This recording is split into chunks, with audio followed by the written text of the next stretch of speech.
mata Tuhan kematian orang-orang yang dikasihinya. Shalom, kita jumpa lagi dalam perenungan kita hari ini, di mana saya mau ambil di dalam kitab 1 Tesalonika pasal 4 ayat 13 dan 14. Ayat 13 dan 14. Saya akan bacakan buat kita. Selanjutnya, kami tidak mau, saudara-saudara, bahwa kamu tidak mengetahui tentang mereka yang meninggal, supaya kamu jangan berduka cita seperti orang-orang lain yang tidak mempunyai pengharapan. 14. Karena jikalau kita percaya bahwa Yesus telah mati dan telah bangkit, maka kita percaya juga bahwa mereka yang telah meninggal dalam Yesus akan dikumpulkan Allah bersama-sama dengan Dia. Akan dikumpulkan Allah bersama-sama dengan Dia. Demikian firman Tuhan. Berbahagialah kita yang membaca dan merenungkan firman Tuhan ini siang dan malam. Tema hari ini saya berikan tema kematian orang percaya. Kematian orang percaya. Mengapa saya berbicara tentang kematian? Karena dalam waktu 3 bulan ini saya banyak mendengar berita tentang kematian. Dunia sedang berduka karena adanya pandemi COVID ini. Dan ada banyak kematian, ada banyak berita, beragam-beragam ceritanya. Banyak orang bersedih, ada banyak duka, ada banyak tangisan. Dan yang membuat saya prihatin, banyak orang menghakimi kematian mereka. Banyak orang menghakimi kematian mereka. Ya, dianggap dia orang baik, dia orang rajin ke gereja, kok bisa kena, kok bisa mati.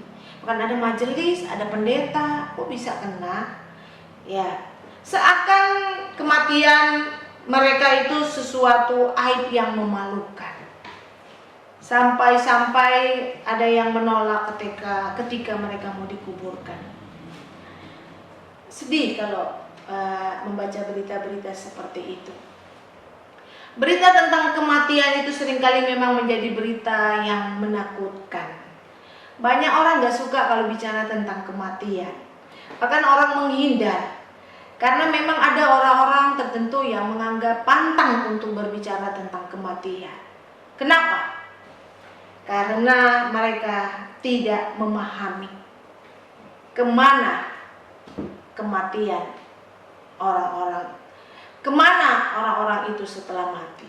Ya, jadi mereka tidak memahami kemana orang-orang itu setelah mati, sehingga mereka gak suka untuk berbicara tentang kematian. Kalau kita melihat situasi di Tesalonika, apa yang terjadi di sana? Situasi yang terjadi di Tesalonika itu ada jemaat yang tidak memahami kalau orang meninggal itu kemana. Ini yang terjadi di sana. Mereka gelisah memikirkan kemana orang meninggal akan pergi. Ya.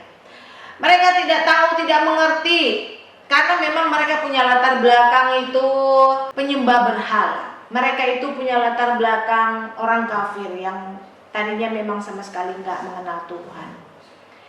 Mereka punya pemahaman yang dahulu itu bahwa setelah kematian itu tidak ada kehidupan. Mereka tidak percaya kehidupan kekal setelah kematian. Mereka tidak percaya ada kehidupan kekal setelah kematian. Karena memang itulah pemahaman mereka sebelum menjadi orang percaya. Kemudian ada juga ajaran palsu yang muncul di jemaat Tesalonika, bahwa mereka yang masih hidup yang akan dibawa ke surga. Sedangkan yang sudah meninggal tetap di dunia, tidak ada kebangkitan. Ini menjadi satu kegelisahan bagi mereka, ya. Meskipun nggak semua, hanya ada jemaat-jemaat tertentu yang memang tidak memahami kemana orang-orang yang meninggal itu. Ini akibatnya mereka menjadi gelisah.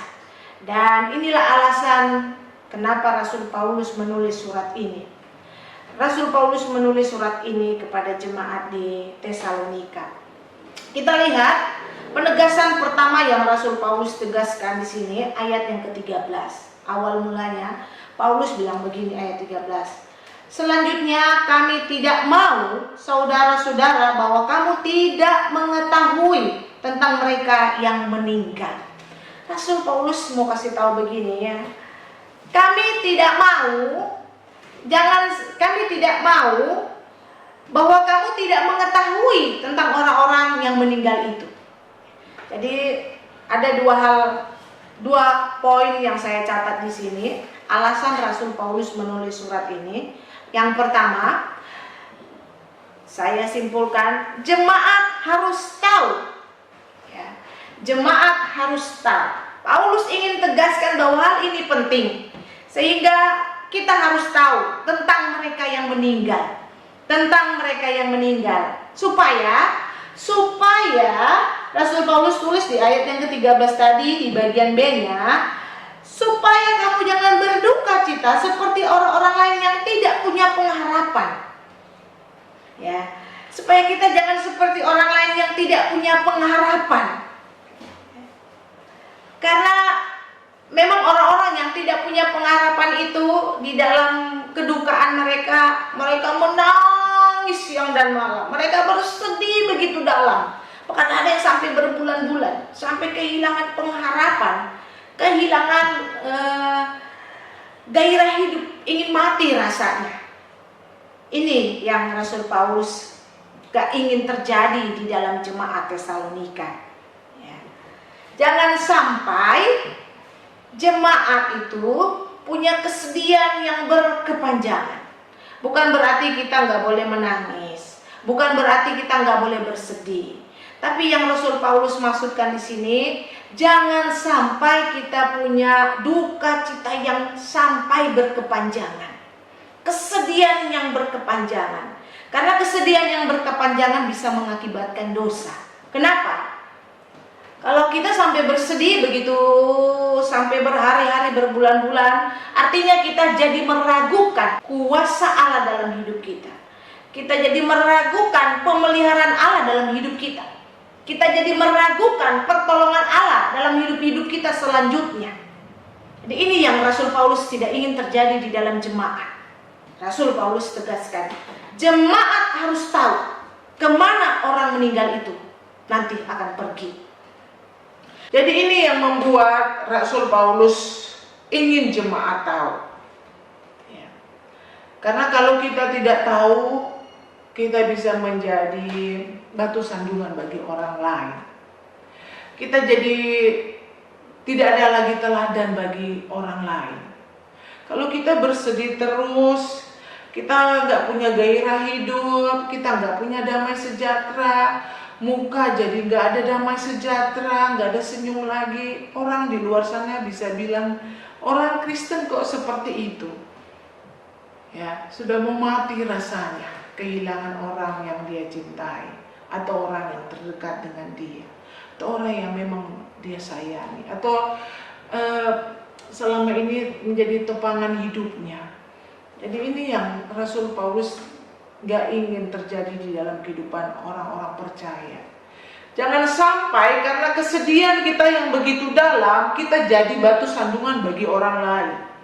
Kesedihan kita yang begitu dalam sampai kehilangan gairah hidup, kita tidak lagi menjadi berkat bagi orang lain di sekitar kita. Orang lain lihat kita, sampai sebeginikah dukamu, ya. Sampai seperti inikah sedihmu.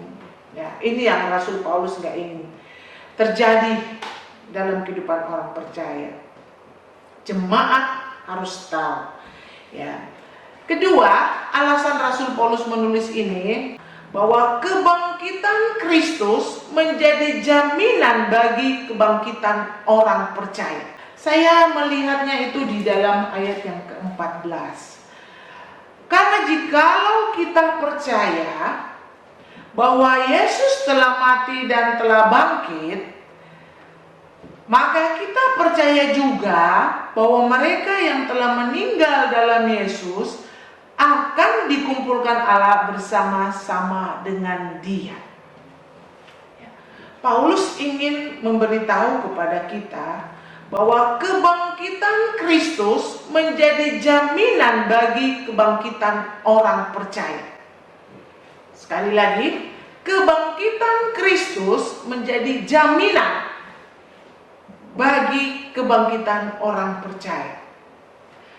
Barang siapa percaya dengan kematian dan kebangkitan Kristus, kita juga harus percaya bahwa kita yang mati di dalam Kristus akan ada kebangkitan.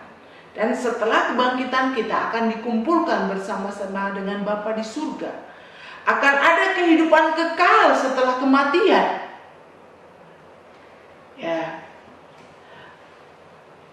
Ada kebangkitan orang-orang yang telah meninggal di dalam Yesus. Paulus ingin beritakan ini kepada jemaat. Ada kebangkitan. Karena orang-orang di Tesalonika percaya setelah mati, setelah meninggal, tidak ada lagi kebangkitan.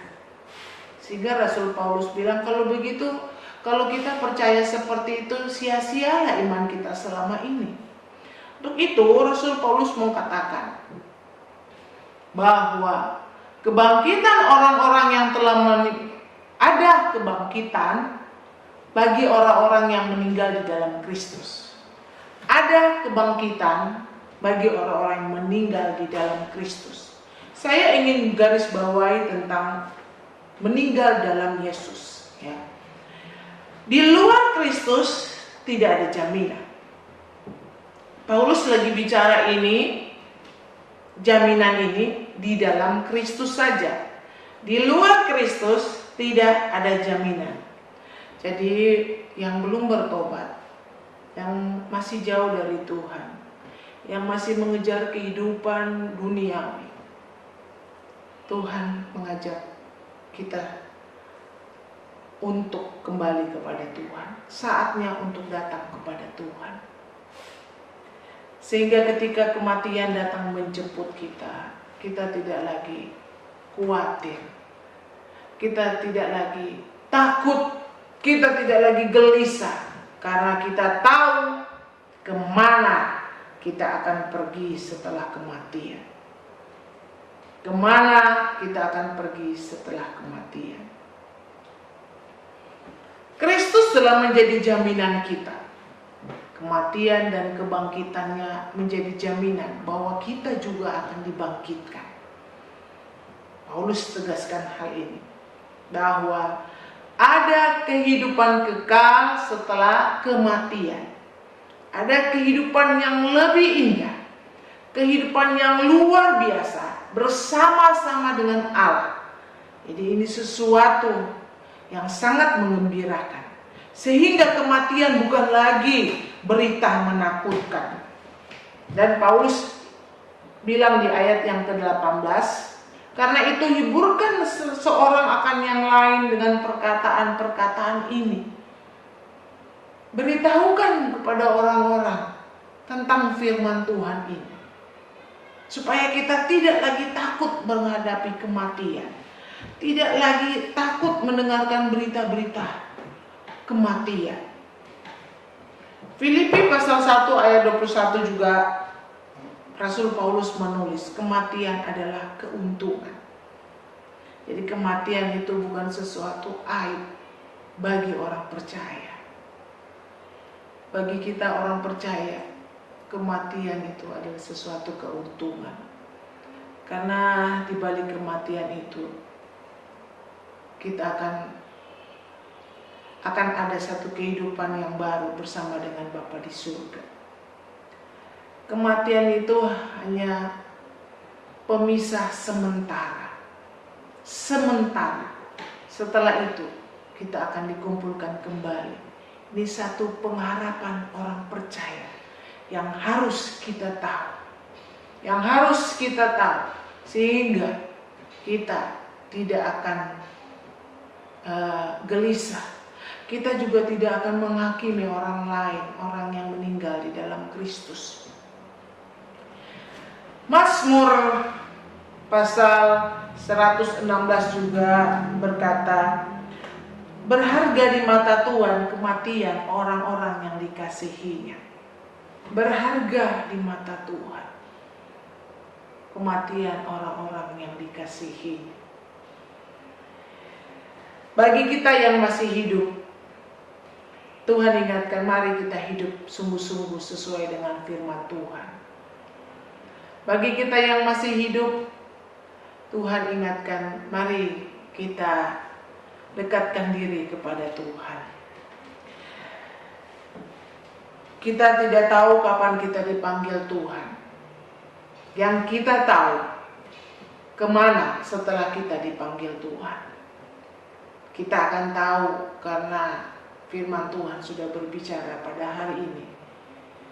Kematian orang-orang di dalam Kristus akan dikumpulkan bersama-sama dengan Bapa di surga. Sehingga kita bisa jadi teladan. Di dalam kehidupan sehari-hari kita akan jadi teladan. Banyak orang akan melihat teladan kita sebagai orang-orang percaya. Biarlah firman Tuhan hari ini menguatkan kita, meneguhkan kita. Tuhan Yesus memberkati. Amin. Kalau ku hidup bagimu, hatiku tetap menyembahmu. Dunia tak bisa menjauhkanku dari kasih-Mu.